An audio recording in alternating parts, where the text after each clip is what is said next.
আজি মই বনাবলৈ লৈছোঁ পিঁয়াজ পকৰি আৰু তাৰ বাবে মই লৈছোঁ 2টা পিঁয়াজ, এটা জলকীয়া, অলপমান নৰসিংহ পাত আৰু অলপমান মান ধনিয়া।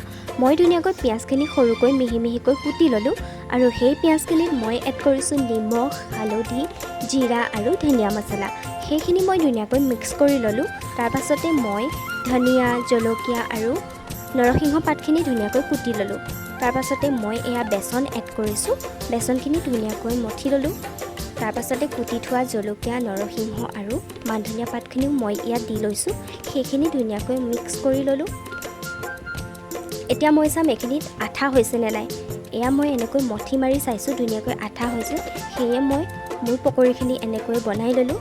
এয়া পকৰিখিনি এনেকৈ বনাই লৈ মই কেৰাহীত তেল গৰম হ'বলৈ দিছোঁ।